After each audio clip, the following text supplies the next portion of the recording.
அது ஒரு அழகான ராஜ்யம். அந்த ராஜ்யத்தை மன்னர் ஒருவர் சிறப்பாக ஆண்டு வந்தார். ஆனால் அந்த மன்னருக்கு தான் உலகிலேயே மிக சிறந்த அறிவாளி என்ற எண்ணம் இருந்தது.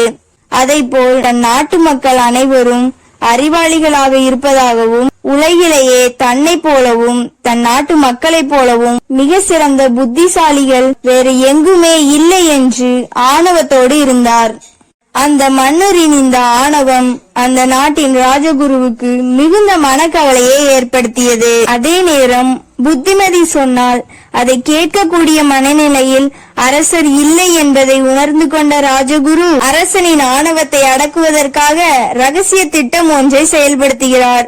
அதன்படி தனது பாடசாலையில் இருந்து 3 மாணவர்களை அழைத்து அவர்களிடம் ஒரு சில ரகசிய திட்டங்களை செய்ய சொல்கிறார். அதன்படி முதலாவது மாணவன் அந்த ஊரின் கடை வீதிக்கு செல்கிறான். முதலில் பாதாம் விற்பனை செய்யும் கடைக்கு சென்று 50 ரூபாய்க்கு எத்தனை பாதாம் தருவீர்கள் என்று அந்த மாணவன் கேட்கிறான். அதற்கு அந்த பாதாம் கடைக்காரர் 50 ரூபாய்க்கு 200 பாதாம் கிடைக்கும் என்று சொல்கிறார். உடனே அந்த மாணவன் கடைக்காரரிடம் 50 ரூபாயை கொடுத்துவிட்டு 50 பாதாம் மட்டும் இப்போது தாருங்கள், மீதம் 150 பாதாமை நான் எனது வேலைக்காரனை அனுப்பி பெற்றுக் கொள்கிறேன் என்று கூறினான். இதற்கு சம்மதம் தெரிவித்த அந்த கடைக்காரர் 50 பாதாமை அவனுக்கு கொடுத்துவிட்டு இன்னும் 150 பாதாம் அவனுக்கு கொடுக்க வேண்டியதாக எழுதி வைத்துக் கொள்கிறார். 50 பாதாமை வாங்கி கொண்ட அந்த மாணவன் அங்கிருந்து நேராக காலணிகள் விற்கும் கடைக்கு வருகிறான். அந்த கடையில் ஒரு அழகான காலணியை எடுத்துக்கொண்டு இந்த காலணி என்ன விலை என்று கேட்கிறான்.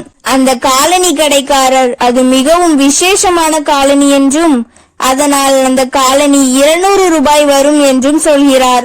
உடனே அந்த மாணவன் 50 ரூபாயை எடுத்து அவர் கையில் கொடுத்துவிட்டு மீதம் 150 ரூபாய் பாதாம் கடையில் இருப்பதாகவும் உங்கள் வேலைக்காரனை அனுப்பி அதை பெற்றுக் கொள்ளுங்கள் என்றும் சொல்கிறான். உடனே அந்த காலனி கடைக்காரர் தனது வேலைக்காரனை அனுப்பி பாதாம் கடைக்காரரிடம் 150 ரூபாய் வாங்கி வர சொல்கிறார். வேலைக்காரன் பாதாம் கடைக்கு போய் 150 ரூபாய் தருமாறு கேட்கிறான். அதற்கு அந்த பாதாம் கடைக்காரர் நான் இன்னும் எண்ணி வைக்கவில்லை, சற்று நேரம் கழித்து வாருங்கள், நான் எண்ணி தருகிறேன் என்று கூறுகிறார். இதை தெரிந்து கொண்ட அந்த காலனி கடைக்காரர் மாணவன் கேட்ட காலனியை அந்த மாணவனுக்கு கொடுத்து அனுப்பி வைக்கிறார். பின்னர் சற்று நேரம் கழித்து பாதாம் கடைக்கு போய் 150 ரூபாய் கேட்கிறார் அந்த காலனி கடைக்காரர். ஆனால் அந்த பாதாம் கடைக்காரர் தான் 150 பாதாம் தான் கொடுக்க வேண்டியது இருப்பதாகவும் பணம் எதுவும் கொடுக்க வேண்டியது இல்லை என்றும் சொல்கிறார். இதனால் காலனி கடைக்காரர் தான் ஏமாந்து போய்விட்டதாக உணர்கிறார். இந்த சமயத்தில் மற்றொரு மாணவன் அந்த கடை வீதியில் பூட்டு விற்கும் கடைக்கு செல்கிறான். மாணவனை பார்த்த அந்த பூட்டு கடைக்காரர் தன்னிடம் இருக்கும் அனைத்து வகையான பூட்டுகளையும் மாணவனிடம் எடுத்து காட்டுகிறார். அப்போது விலை உயர்ந்த ஒரு பூட்டை காட்டி இந்த பூட்டை வைத்து பூட்டிவிட்டால் யாராலும் திறக்க முடியாது என்று கூறுகிறார். அப்போது அந்த மாணவன் இதை நான் எப்படி நம்புவது என்று கேட்கிறான். உடனே அந்த பூட்டு கடைக்காரர் தன்னையே ஒரு அறைக்குள் வைத்து இந்த பூட்டை வைத்து பூட்டி சோதனை செய்யுமாறு கூறுகிறார். உடனே அந்த மாணவன் பூட்டு கடைக்காரனை ஒரு தனி அறையில் வைத்து பூட்டிவிட்டு சாவியை எடுத்துக்கொண்டு சென்று விடுகிறான். இதனால் பூட்டு கடைக்காரர் அந்த தனி அறைக்குள் வசமாக மாட்டிக்கொள்கிறார். காலனி கடைக்காரர் ஏமாந்து போன சம்பவமும் பூட்டு கடைக்காரர் அறைக்குள் மாட்டிக்கொண்ட சம்பவமும் மன்னரின் கவனத்திற்கு போகிறது. தனது நாட்டு மக்களை யாரோ இருவர் திட்டம் போட்டு ஏமாற்றியது மன்னருக்கு மிகுந்த கோபத்தை ஏற்படுத்தியது. எனவே அந்த ஏமாற்று பேர்வழிகளை கண்டுபிடிக்க மன்னரே மாறு வேடத்தில் கிளம்புகிறார். அதே நேரத்தில் மன்னர் மாறு வேடத்தில் வருவது ராஜகுரு மூலமாக 3வது மாணவனுக்கு தெரிய வருகிறது. உடனே அவன் ஆப்பிள் விற்பவன் போல் வேடமணிந்து தனியாக சாலை ஓரத்தில் ஆப்பிள் பழங்களை விற்க ஆரம்பிக்கின்றான். மாறு வேடத்தில் வந்த மன்னருக்கு தனியாக ஆப்பிள் பழம் விற்கும் மாணவனை பார்த்ததும் சந்தேகம் வருகிறது. உடனே அவன் அருகில் போய் யாருப்பா நீ, ஆளே இல்லாத இடத்தில் ஆப்பிள் கடை போட்டிருக்கிறாயே, என்ன விஷயம் என்று மன்னர் கேட்டார். அதற்கு அந்த மாணவன் தமது ஊர் மக்களின் சிலரை யாரோ 2 நபர்கள் ஏமாற்றி விட்டார்கள், அவர்கள் யார் என்று கண்டுபிடிப்பதற்கு நான் ஆளே இல்லாத இடத்தில் ஆப்பிள் விற்கிறேன் என்று தெரிவிக்கிறான். உடனே அந்த அரசர் நானும் அந்த ஏமாற்றுக்காரர்களை தான் தேடி மாறு வேடத்தில் வந்துள்ளேன். நான் தான் இந்த நாட்டின் அரசன் என்று தெரிவிக்கிறார். உடனே அந்த மாணவன், அரசே, நாம் இருவரும் ஒன்றாக இருப்பதை பார்த்தால் அந்த ஏமாற்றுக்காரர்கள் தப்பித்து ஓடி விடுவார்கள்.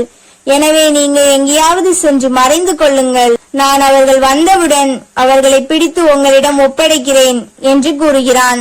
மாணவனின் யோசனையை சிறப்பாக இருப்பதாக நினைத்த அரசன், இங்கு ஒளிந்து கொள்வதற்கு மரங்களோ பாறைகளோ இல்லையே, நான் எங்கு ஒளிந்து கொள்வது என்று கேட்கிறார். அதற்கு அந்த மாணவன் தன்னிடம் ஆப்பிள் கொண்டு வந்த சாக்கு ஒன்று உள்ளது, அதில் தாங்கள் ஒளிந்து கொண்டால் அந்த ஏமாற்றுக்காரர்கள் வரும்போது நாம் இருவரும் சேர்ந்து அவர்களை பிடித்து விடலாம் என்று சொல்கிறார். உடனே மன்னரும் ஆப்பிள் சாக்கில் ஒளிந்து கொள்ள சம்மதம் தெரிவிக்கிறார். ஆனால் அந்த மன்னர் சாக்கில் நுழைந்த அடுத்த நொடியே அந்த மாணவன் சாக்கை கயிறுகளால் கட்டி வைத்துவிட்டு அந்த இடத்தை விட்டு ஓடி விடுகிறான். இதனால் சாக்கு பைக்குள் மாட்டிக்கொண்ட அரசன் தன்னை யாராவது காப்பாற்றுங்கள் என்று கத்த ஆரம்பிக்கிறான். உடனே மன்னரின் படைக்காவலர்கள் வந்து சாக்கு பைக்குள் இருக்கும் மன்னரை விடுதலை செய்கின்றனர். பிறகு அரண்மனைக்கு வரும் அரசன் நடந்த நிகழ்வுகளை எல்லாம் எண்ணி மனம் வருந்திய நிலையில் இருக்கிறார். இந்த சூழலில் ராஜகுரு மன்னரை வந்து சந்திக்கிறார். நடந்த அத்தனை விஷயங்களுக்கும் நான் தான் காரணம் என்று அவர் மன்னரிடம் கூறுகிறார். மேலும் நான் மட்டும் அறிவாளி என்ற எண்ணம் ஆட்சியாளருக்கு வரவே கூடாது என்றும், அந்த மாதிரி எண்ணம் தோன்றிவிட்டால் ராஜ்யமே வீழ்ச்சியை சந்திக்கும் என்றும் அறிவுரை கூறுகிறார். ராஜகுருவின் அறிவுரையை புரிந்து கொண்ட மன்னர் தான் செய்த தவறுக்கு ராஜகுருவின் காலில் விழுந்து மன்னிப்பு கேட்கிறார். நீதி வல்லவனுக்கு வல்லவன் வையகத்தில் உண்டு.